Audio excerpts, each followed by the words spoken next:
Hello, lords and ladies. Welcome back to Cartoon Hangout, the place to chill when I talk to you about cartoons. If you missed the previous Cartoon Hangout video, a card will appear, and you can click that, and you can go back and watch it.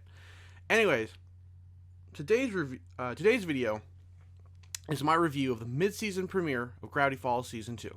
I know that it's not the ideal first ongoing show review, considering I haven't covered Season 1 or the earlier episodes, but these reviews work best when you watch alongside me. So last we left off, the kids, Maple and Dipper, had discovered that their great uncle Stan's secret was a portal to another dimension that he was trying to open. Dipper initially believed it was for evil with a capital E and wanted to stop Stan. Even the United States government was after them. However, by the previous episode's end, it turns out that Stan was using the portal to return his long-lost twin back to the real world. In this episode, it's revealed early on that the Stan that we've all come to know over the last 2 seasons is actually Stanley, and not Stanford, the latter of which is the one who created the portal, and thanks to Stanley, had been thrown into it, lost for many years. Stanley, now going by Stanford, then created the Mystery Shack in order to finance his attempts to find the other journals needed to operate the portal and bring his twin brother home. Most of this episode is essentially a huge backstory for both Stanley and Stanford. Stanford was born with 6 fingers on each hand and was bullied for it, but luckily he always had his twin brother. They were always together and had plans to sail away and be treasure hunters. But because of Stanford's genius, he was set to go to a very prestigious university. That's until the jealous Stanley accidentally ruined his brother's science fair project, dooming him to a backup college. In fact, the name backup is in the college name. Stanley's parents, furious at the loss of potential millions, kicked Stanley out of the house, and he ended up becoming a traveling salesman, albeit a lying one.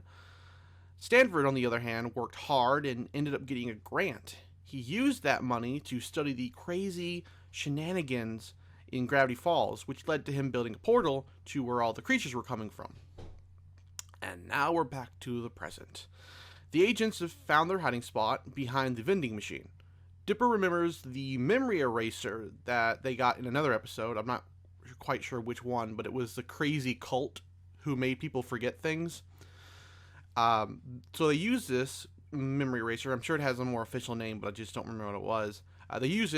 They broadcast it essentially on the agents' radio waves and make them forget everything. Then Stanford comes in, pretends to be another government agent, and sends them all back, explaining that all the crazy stuff that was going on was false and it was just radiation from an unreported meteor shower. So that's basically the episode, and I can't believe I recapped it all because I certainly didn't do that for the Phineas and Ferb review. This was a huge episode despite its short length, and it answered a few questions such as where all the creatures come from in Gravity Falls, although we still have more questions about that place. We also know who the author was and why the hand on the cover of each journal has 6 fingers, because he had 6 fingers. Now I'm sure we'll learn even more as the rest of the season's episodes come out. One of my favorite parts of the episodes, and I'm not doing a top 5 moments for this review, but it was when Seuss said that he hoped the backstory that Stanford and Stanley were telling lined up with his fan fiction, or he was going to be mad. I really like that part just because I think that's a slight wink to the fandom, who have probably been writing tons of theories out in their own stories, as fandoms tend to do, especially when it's a mystery show where you only get a little bit of answers and a lot more mystery. Anyways, that was the episode, and I found it to be a great start to the rest of the season. It could have easily been a letdown, but we got plenty of backstory, and there's probably still more mysteries to come next week. Now, before we end, I want to point out that Cartoon Hangout is just getting started. My reviews will likely change and improve and evolve over the course of the series' life, so if you have any advice on how I can keep doing that, please leave a constructive comment below. Now, make sure to keep an eye out for the next Cartoon Hangout video, which should be coming very soon. Thanks for watching. Take care.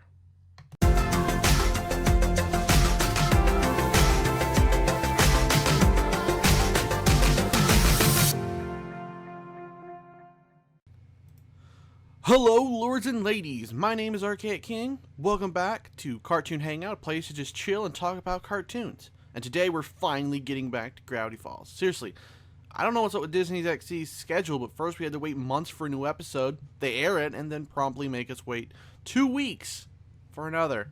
Heck, the next episode doesn't air until the 24th. This episode is a really good one, especially if you're into Dungeons & Dragons. After last episode, things are back to normal. For the most part, except for moments where Ford crashes into the room fighting off some kind of alien octopus monster. He manages to defeat it without Dipper's help and goes back to the basement, refusing to allow Dipper to come along. This is what really starts the plot of the episode, as Dipper really just wants to play dungeons, and more dungeons with someone. But in a moment that reminds me of why I love Mabel, she ends up turning her brother down.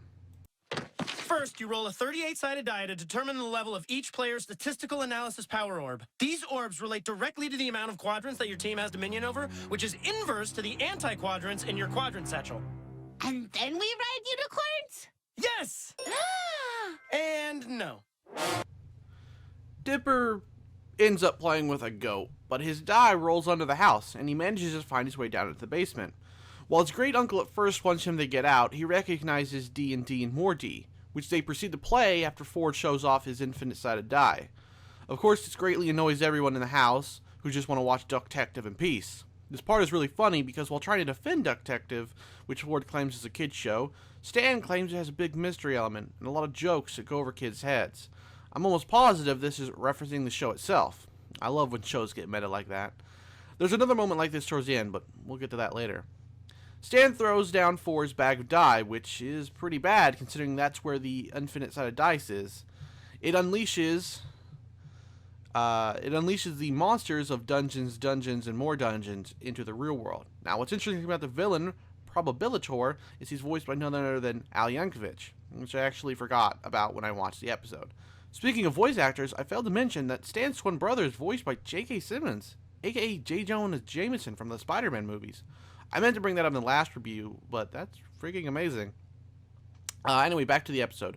Probabilitor captures Ford and Dipper so he can eat their brains to increase its intelligence. Even though that's not really how it works, bro. This leads to Grinda, who I kind of forgot to mention was here as well. Stan and Mabel going after them. When they do finally catch up to their family, they're challenged to a game of D&D and more D. After realizing how the game not only requires math, but imagination and risk, Stan and Mabel are able to defeat Probabilitor and send him back to his realm. The other meta bit I was referring to is the big reveal on Duck-tective, that the title character has a twin brother. All the characters are grown and say it's a ripoff, with Seuss claiming he guessed that a year ago. Later in the basement, Ford shows that he has dismantled the portal due to it being too dangerous. It had managed to tear open a rift, which Ford managed to seal away in a globe. But as he hides it away, you can see that it starts to fluctuate a bit. So it's definitely going to play a factor in the future episodes. Well, that's the episode, and it was actually a really good one. I wouldn't really say much of any mystery happens in this episode, besides the reveal that Ford has destroyed the portal, or that the rift is a thing. It's mostly an episode to show the characters bonding with each other, which has definitely been needed, as Ford has been mostly cold since his arrival. And sorry if this wasn't the best review I've done. I'm writing this on nearly zero sleep, and within 2 hours of it needing to be uploaded, so it is a little bit rushed. It's a better episode than the previous one, if only because it has plenty of action, although it does focus less on the mystery like I said above. But what did you think of the episode? Let me know in the comments below. Thank you for watching, and I'll see you in the next Cartoon Hangout. Take care.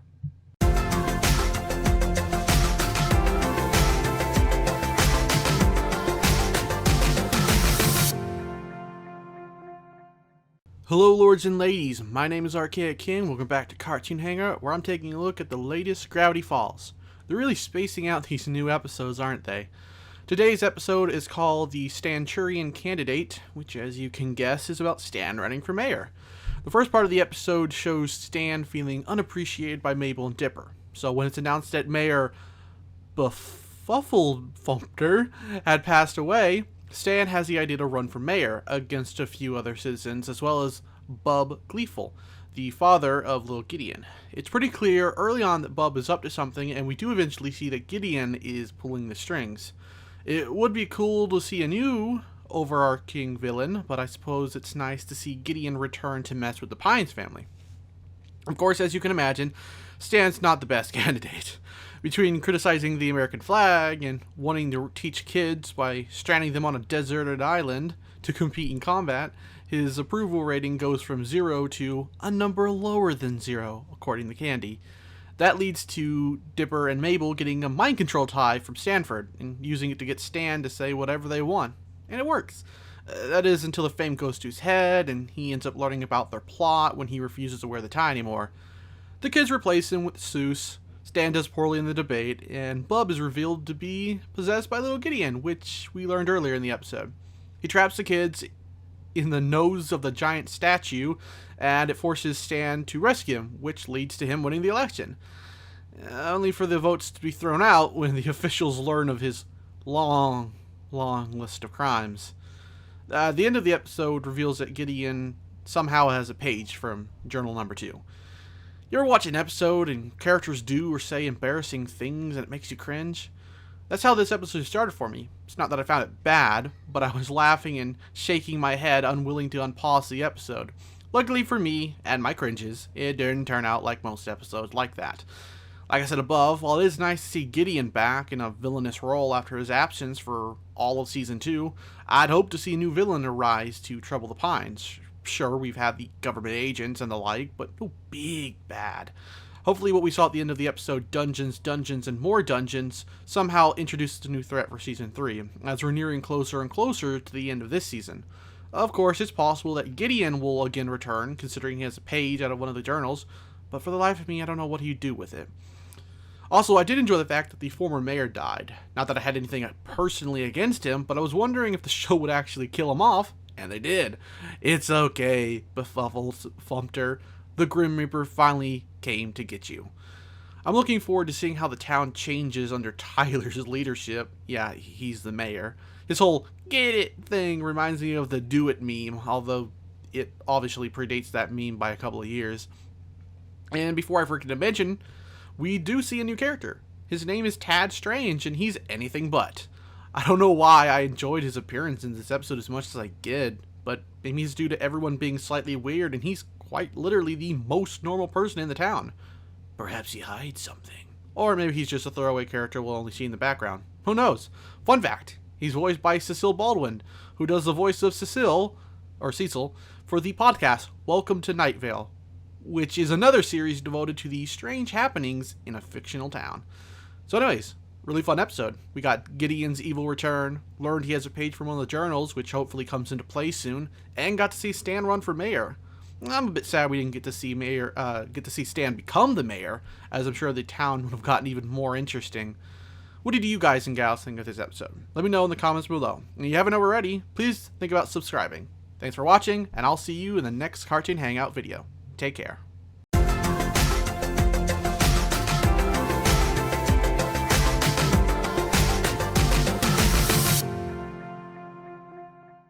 Hello lords and ladies, welcome back to Cartoon Hangout. Today we're looking at last night's new episode of Gravity Falls, where we finally got story progress. Yes, after the past 2 episodes where we didn't really get any, we finally learned more about Bill Cipher. The episode, titled The Last Mabelcorn, starts with Ford dreaming about and conversing with Bill Cipher, who tells Ford he can't keep the rift safe forever. Because of this, Ford alerts the twins and discovers they've encountered and defeated Cipher twice in Dream Scaperers and Sock Opera. Apparently one of the ways to Bill-proof the shack is to get some unicorn hair, which Mabel happily volunteers for. Reason number 530, why I love Mabel. Grumble Ford, can I please go on this quest? I am literally obsessed with unicorns. My first word was unicorn. I once made my own unicorn by taping a traffic cone to a horse's head. This is pretty much where the episode splits into Story A and Story B. A, following Mabel's quest for the unicorn hair with Wendy, Candy, and Grinda, while story B follows Dipper and Ford trying to build-proof their minds since they don't believe Mabel can come back with the hair. The parts of the episode that follow Mabel is my favorite part of the episode. You get funny scenes like this. I bet you $10 nothing happens. I'll take that bet. No way. Eh, eh. Or intense girl power moments like this. Look, it's time we stop trying to be so perfect and be who we really are. We're crazed, angry, sweaty animals. We're not unicorns, we're women, and we take what we want! Yep, pretty sure that's a somewhat decent description of females, Wendy. Torturing herself for most of the episode on why she isn't pure of heart, we eventually learned the unicorn was lying to Mabel, which leads to hands down the best moment in the episode.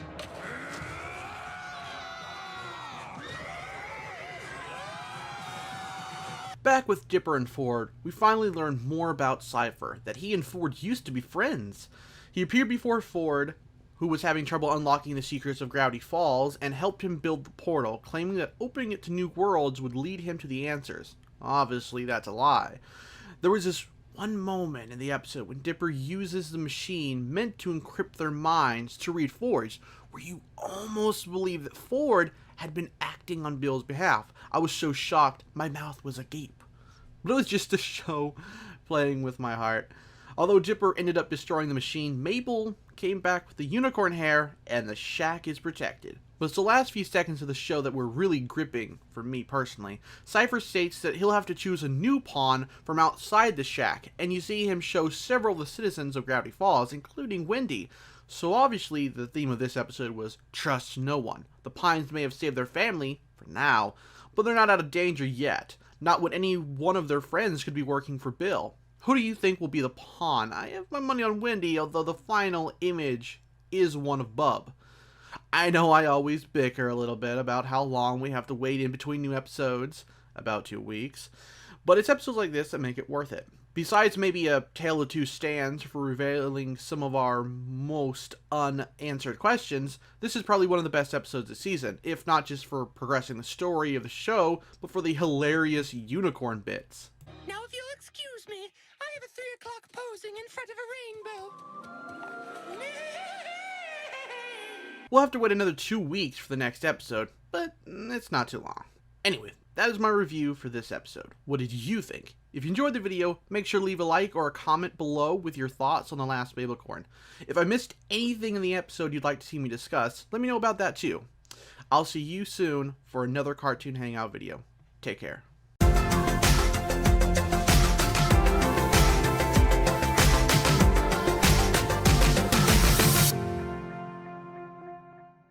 Hello lords and ladies, welcome to Cartoon Hangout, a chill place to talk about cartoons. Today we've got another episode of Gravity Falls.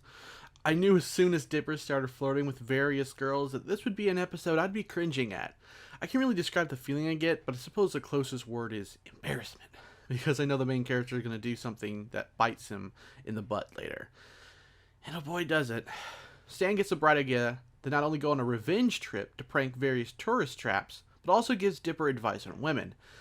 And, I mean, okay, that was somewhat sound advice. For example, being confident is a key factor in talking to women in my experience, but talking to various girls and getting their numbers and email addresses, the latter for which I can't believe people still give out, probably was foolhardy in hindsight, especially when all those girls show up during Dipper's date with Candy. Dipper? Why haven't you called? Did our romantic log ride mean nothing to you? Now, I was hoping this wouldn't be permanent, and luckily it wasn't, because I am not a Candy Dipper shipper. What would that pairing even be called? Kipper? Dandy? No, I'm more of a Pacifica Dipper fan. Would that be Pipper? Pacifica? I'm terrible at couple names. Heck, I'd even be more accepting of Wendy and Dipper despite their slight age difference. Hey, if it works for Ferb and Vanessa, then surely Dipper Wendy fans have something to hope for. Anyway, things take a very bad turn when they visit the last tourist trap. Stan goes off with a lady who turns out to be a spider. The good news is I've solved the mystery of where Oregon's mummies come from. The bad news is I'm about to become one. Turns out Darlene is one of those spider people. But beyond that, the date's been okay. All right, I'm gonna find you. Stay put. You got it. At least that explains the whole New Mummies Daily line in the Mummy Museum. Apparently it really is a tourist trap. Very clever. And it pretty much taught Dipper a lesson.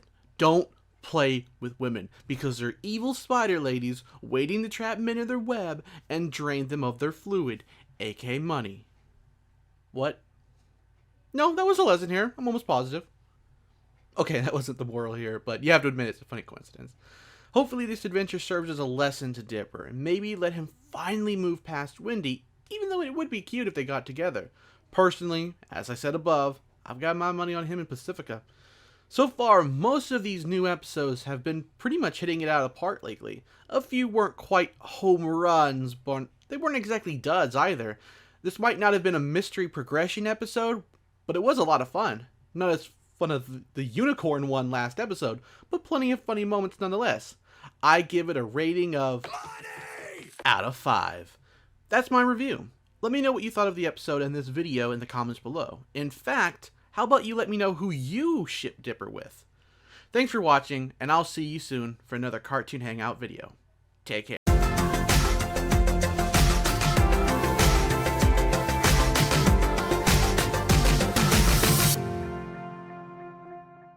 Hello lords and ladies, welcome to Cartoon Hangout, your place to relax and talk about cartoons.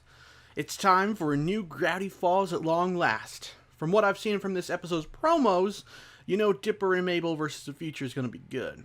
And lucky for us, it's another plot progression episode, but we'll get to that in a moment. Dipper and Mabel are fast approaching their 13th birthday. In fact, it's only 1 week away and they're both excited at the prospect of finally being teens. High school, Dipper! Where girls become women and they teach us stuff about... You know what? Trigonometry? Oh yeah, baby. We've all been there at some point, just ready to grow up, but of course things don't always work out so well.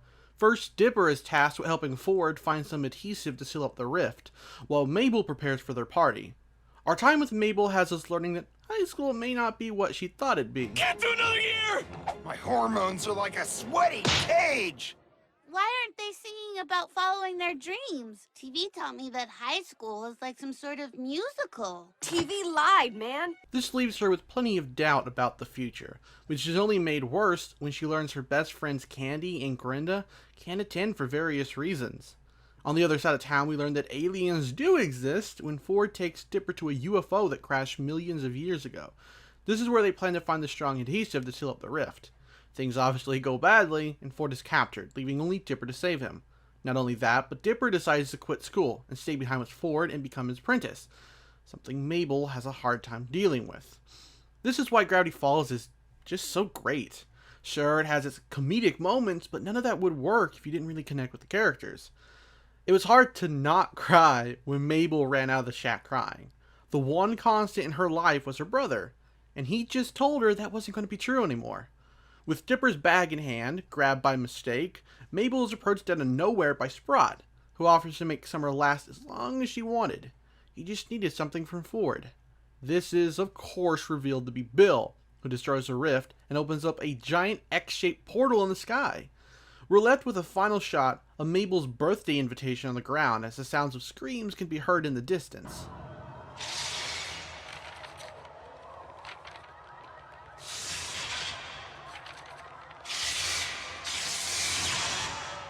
It's an intensely chilling moment to leave off on for a cartoon. Again, that's what works so well with Gravity Falls. It lets you have these comedic moments, but then there are these more emotionally charged episodes.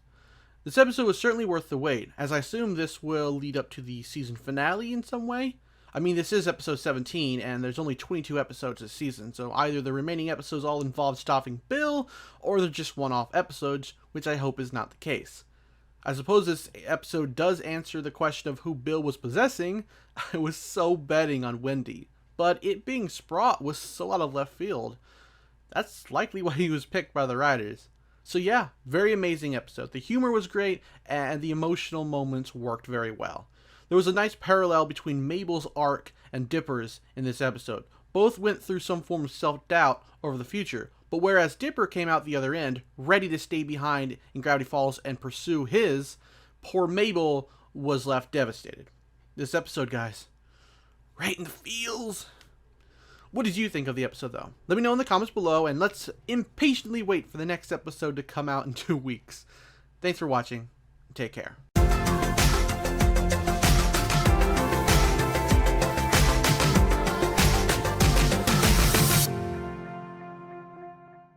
Hello, lords and ladies. Welcome to Cartoon Hangout, not to be confused with Cartoon Hangover, your place for all things cartoon.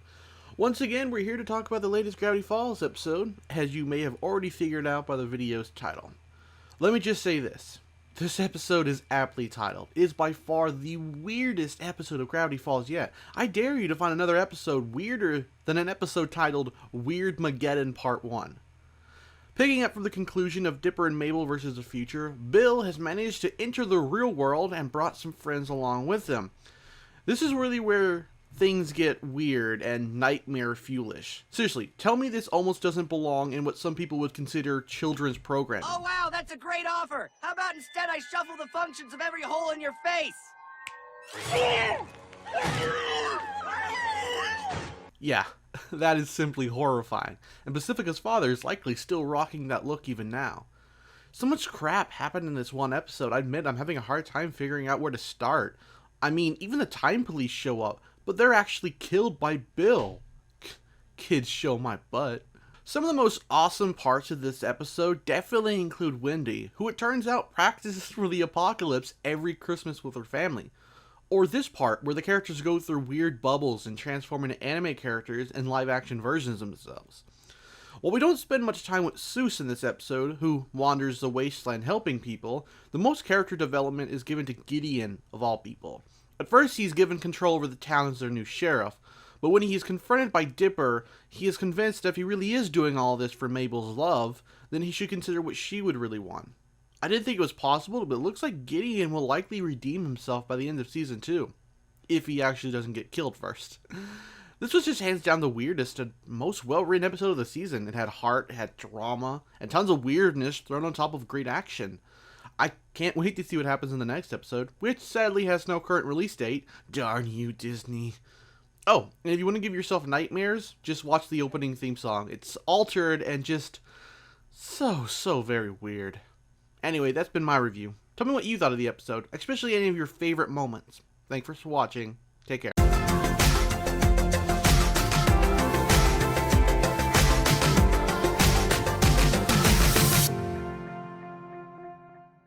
Hello, lords and ladies. My name is Archaic King. Welcome back to Cartoon Hangout, your place for all things cartoon. I've got some news to talk about towards the end of today's review, so make sure to stick around until the end. Weirdmageddon 2, Escape from Reality, takes place 4 days into Bill's reign, and things aren't looking so hot. The only thing good going for the town is the fact that some force field is keeping Bill and his otherworldly monsters inside. Whereas inside Mabel's bubble prison, we discover a magical wonderland created for or by Mabel, which she never wants to leave. This isn't a prison. I made this world. Well, I sort of woke up here. It's complicated. What are you saying? I'm saying this is my home now, and I don't want to be saved. Somehow the show manages to cram a crap ton of past references into Mabeland, as we see Duck-tective, one of the boys Mabel once asked out, and more inside. I don't envy the animators having to work all those things into this episode. Dipper, on the other hand, has a hard time convincing Mabel to come back to reality, and I don't blame him. Even he gets tempted when fake Wendy says that in Mabeland they can be together if he asks to be aged up. Wait a minute. In this place, you can be any age you want. If we were the same age, maybe you and me could, I don't know, actually be together. Wait, really? Unless the season finale pulls something, I don't think we'll ever see these two get together. This episode ends up being pretty heavy, but then again, this whole story arc has been, while trying to defend fantasy, we get to see a little bit of Mabel and Dipper's childhood, and it's not so great. I'm sure we've seen a few other flashbacks over the course of the series, but I can't really recall them right now, so I think it's nice we're peering into their past as the season winds down, with only one more episode to go. I think this episode turned out rather great, and it really has a strong message about fantasy versus reality. There's nothing wrong with fantasy, but you can't just shut out reality. You need to stick it out with the help of friends and family. Now, with the review part of this video over, I wanted to talk a little bit about some news I read yesterday, and some of you may have already heard it. The news being that Season 2 of Gravity Falls will be the last season of the show. And no, it's not being cancelled. Cancel implies it's ending early, whereas the creator Alex Hirsch feels like this is the best time to end the show. He's told a complete story and doesn't want to overstay his welcome, and I admire that. Not many cartoons out there get to end things on their own terms. You either see them being cancelled, like Young Justice was, or continued for so long fans get sick of it, like SpongeBob. Still, it'll be really sad seeing this show end, as I would have preferred even just one more season. What are your thoughts on this episode and Gravity Falls ending? Let me know in the comments below. Thank you for watching, and take care.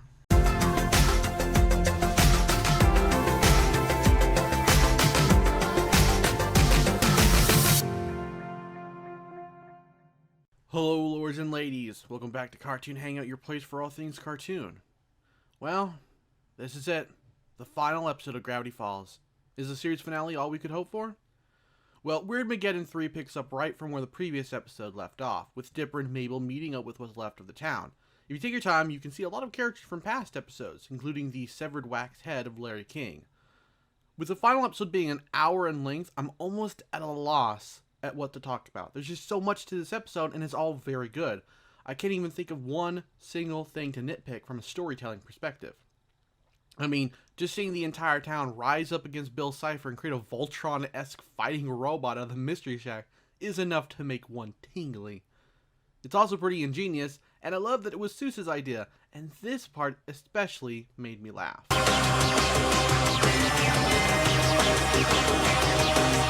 Plus, the fight scene with the Shacktron is awesome, especially the characters on top of it defending it, like this moment here with Wendy kicking eye butt and taking names. Wendy has just had some pretty stellar moments in the lead up to the finale, and I think Wendy fans will love it. This episode also has some tearjerker moments, like when Grunkle Stan sacrificed his mind to defeat Bill. If this wasn't a Disney show, I may have actually thought it would have ended like that, but luckily, that wasn't the case. Still, it was a great moment for Stan because he's never thought of himself as a hero, but in this episode, he finally got to be one. And who can forget Dipper and Mabel actually leaving Gravity Falls in the end of the episode? It was so bittersweet in my opinion, because as Wendy's note said, they'll see them again next summer. But for us viewers, this is the last time we'll see these two. Sure, we can always revisit their adventures anytime we want, yet that's not really the same.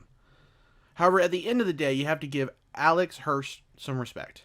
He had a plan for the series to end one day, and he decided Season 2 would be it. Not many shows can say that. They're either canceled before their time, or get milked for decades. Alex crafted an amazingly unique little show, and the finale reflects that in every single way possible. It had mystery, drama, action, and most of all, heart. I'm hoping Gravity Falls becomes a classic. Something we'll all remember decades from now. Right up there with other classics like Powerpuff Girls or Dexter's Lab or whatever you can think of. Now, because this was such a huge episode with nearly every minute filled to the brim with great scenes, I probably glossed over certain things that happened.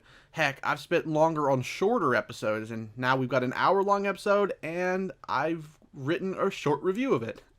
But that's because this episode, in my opinion, was pretty perfect, and how could I possibly be reviewing everything in it?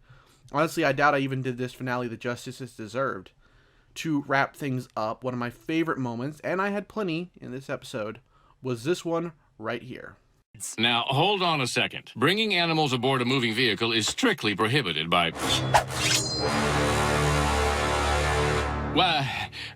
welcome aboard. You can sit in the front row, pig. And that's my review of Gravity Falls series finale. It was one of the greatest cartoons I have ever seen, and it will be greatly missed. If I missed anything or didn't discuss something that happened in the episode that you feel I should have, let me know in the comments below. If enough of you let me know, I might even make an update video and sort of expand on certain things that I talked about, or even bring up things that I didn't, sort of like Grunkle Stan, Little Gideon, things like that. Now, I don't give out ratings, but I'd certainly give this one a out of 10. Thanks for watching, and take care.